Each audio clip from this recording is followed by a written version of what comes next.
Water? You guys doing all the way down there? It's time to talk about today's ball du jour, the newest ball in my collection. I'm very, very excited to start using it. It is a density ball.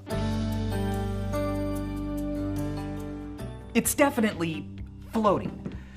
The water in the aquarium has a temperature, and that temperature is about 22.5 right now. But I'm about to change that by pouring in a big old pot of steaming hot water. Pour it in like this. I don't want the currents to affect the ball.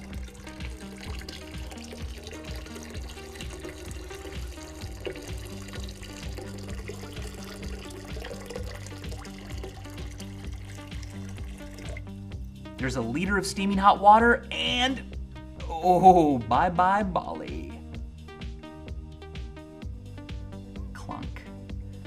The temperature will continuously change as the water mixes and its temperature changes, but it's clearly gotten warmer, and the ball has clearly sunk because of that. That's because a density ball is precisely made to have a density that is less than cool water, but more than warm water. Cool and warm, I'm not saying hot and cold because we didn't change the temperature of the water in here that much, but that's all it took for the buoyant effect on this ball to be altered enough that it would sink or that it would, in fact, let's make it float right now. I've got, I wanted to get big ice packs, but someone forgot to put those in the freezer. So instead, we're gonna use these bags of frozen fruit that belong to Jake. He's not in the office today, so just don't tell him that I got them all wet with my balls. But these are extremely cold. These are frozen, and they should drop the temperature of the water in the aquarium. And as that water chills down, it becomes denser. And the denser the water is, the stronger the buoyant force it exerts on the density ball will be, and the ball should float again. I'm gonna put one more frozen juice in. Water takes a lot of time to cool and to warm, unless you use an enormous amount of energy. So this isn't the fastest experiment in the world, but watch that temperature gauge. It should start dropping as we chill the water. So objects float or sink based on the ratio between their weight force and the buoyant force the fluid that they're in exerts on them. A buoyant force comes from the fact that water further down in the aquarium has a higher pressure because of the weight of all the water above it. So if the pressure, the actual oomph molecules have crashing into you at the bottom is stronger than at the top, well, that means you're gonna be pushed up. All of us are pushed up. We're even pushed up by the fact that air pressure is greater down at our feet. But if that push up, if that buoyant force up is stronger than your weight force down, you'll float. But by raising the temperature of the water in this aquarium, by pouring in that almost boiling water, we were able to make the water less dense. That dropped its buoyant force and it was no longer able to support the density ball, so the ball fell. But if we cool the water down, it should become more dense, its buoyant force on the ball should increase and the ball should float up. It's just a matter of time. These frozen juice bags are not doing the job very quick. Let's see, what temperature are we at now? 23.6.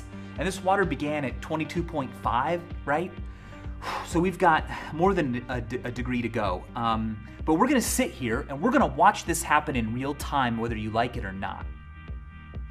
Just kidding, we'll do a time lapse.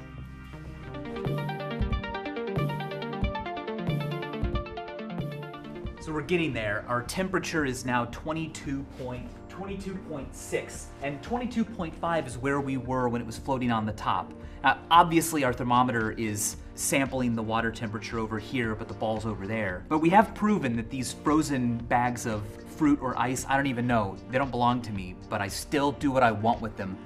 We've proven that they're very cold, and they're lowering, oh! I feel like I should maybe get a little phone video of it finally surfacing. Hey everyone, say hi. Hi. We're spending our Monday watching balls move. Yeah, let's just take these out. This is a fresh egg. We just bought these today. They are totally ready to be eaten. Well, let me put one in water and we'll see if it sinks or floats. Okay, it sinks. The buoyant force the water puts on it isn't enough to lift up its weight force. But we're not done, because way back in January, so we're talking like almost 5 months ago, we had some eggs that were expired, and I said, let's keep them. And I wrote Michael's, oh, these are bad eggs.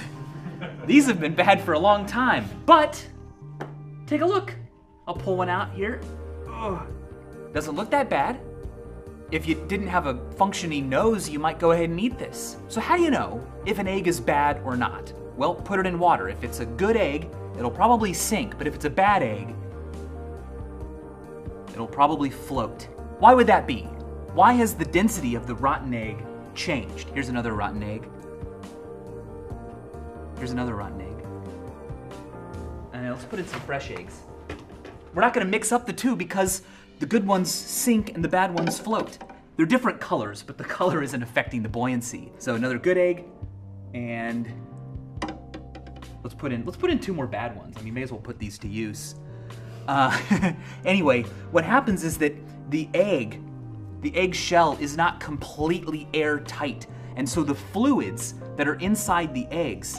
Oh, in fact, I don't know if you guys can see this, but let me grab my phone. There's little air bubbles coming up out of one of the fresh eggs, because there's gas inside the egg, and there's liquid as well, obviously, and that liquid can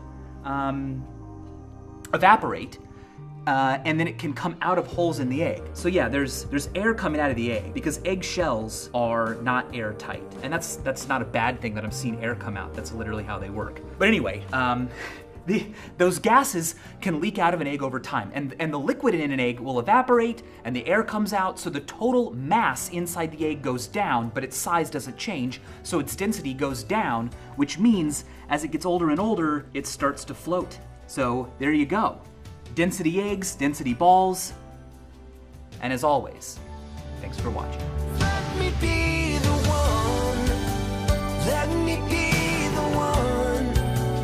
Let me be the one to wipe the tears.